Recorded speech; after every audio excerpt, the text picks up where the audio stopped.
5 seconds to go.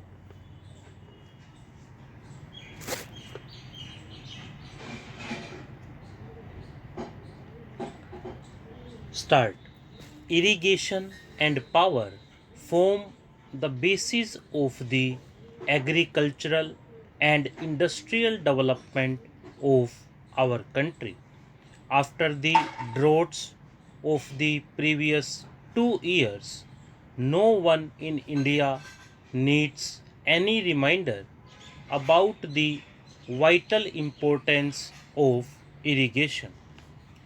There is also no doubt that electricity will always be a basic element in any formula for progress. The drought has also proved that electricity is an input for agriculture. I am glad to be here because, as engineers, scientists, and technologists, you represent the future. As citizens and administrators, we look to you to uncover our natural resources and suggest how best these might be exploited in the national interest. Technology is moving ahead in every direction, and day by day, new opportunities are opening up before all of us. What we need is the availability of large quantities of power at very low prices, which would influence changes in technology and stimulate the development of a new technology. We have vast water resources in the Indo Gangetic basin, of which I am being constantly reminded by our Minister Dr. K.L. Rao. These must naturally be tapped for irrigation. When one merely thinks of all that our institutions or a board such as yours can do, the prospects are truly exciting and open up new vistas in many years of national life. You have already mentioned, Mr. President, the importance of electrification, and I am glad to find that some aspects of rural electrification figure on your agenda. In most of our 5 lakh villages, people are still prisoners of daylight and therefore have a short working day. At one time, we hoped that we would be able to electrify at least 1 lakh villages by 1990, which is the Gandhi centenary year. I still hope that we will somehow manage to reach this target and will continue to make rapid progress towards bringing electricity to the remaining villages. Today, we are able to build a good deal of the generating and transmission equipment which is required, but we have also to improve the economics of our power generation and transmission so as to supply cheap power to needy consumers and yet earn profits on the operations of our electricity undertakings. The development of regional grids will assist in optimizing the distribution system. This will be a great help to enrich all of us and yield better and quicker results. Only a fraction of the cultivated area is at present irrigated.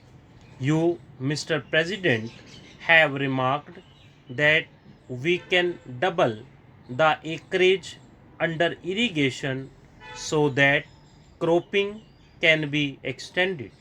The amount of land available is fixed, but the pressure on the available land is steadily increasing.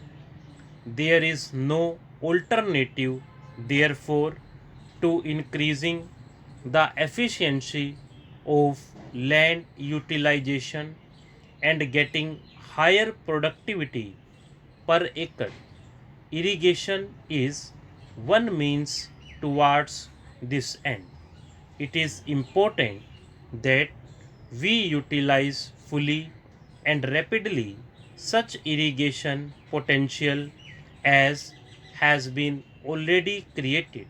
I think this requires much closer association than is generally found between the irrigation engineer, the agronomist, and the farm extension worker. Planning for the utilization of water must commence at the time an irrigation project is conceived.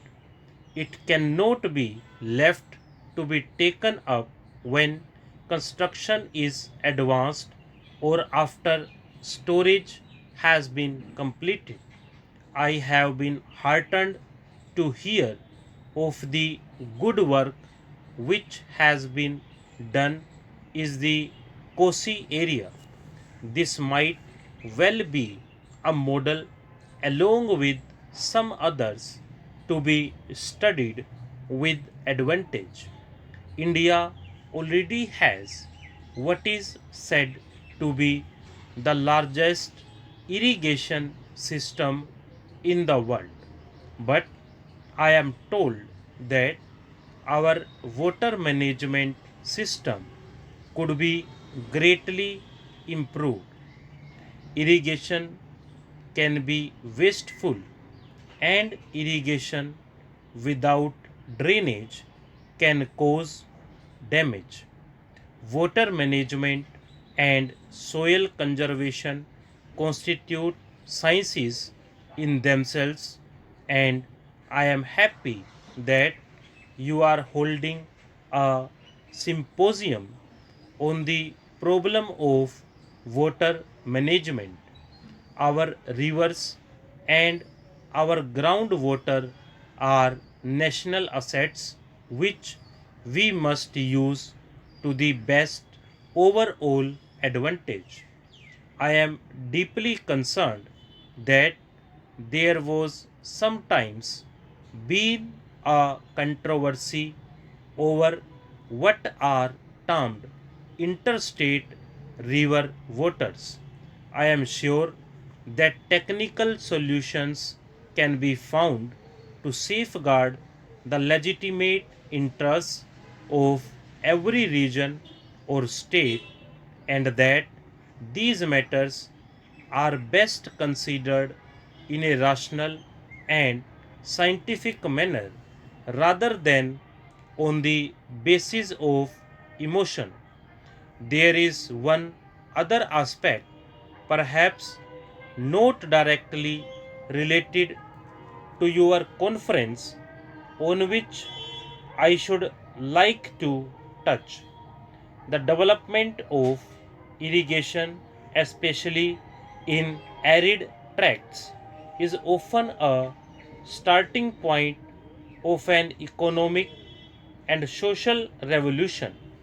It demands more tractive power and creates new demands for roads, markets, and processing and storage facilities. The stimulus which irrigation provides to agriculture also generates new and additional incomes much of which are invested in the facilities earlier described. A part of it also goes into village improvement schemes, the renovation and modernization of individual homes, the paving of streets, the digging of wells, and so on. I believe this kind of development offers an unrivaled opportunity to promote a new village movement. Stop.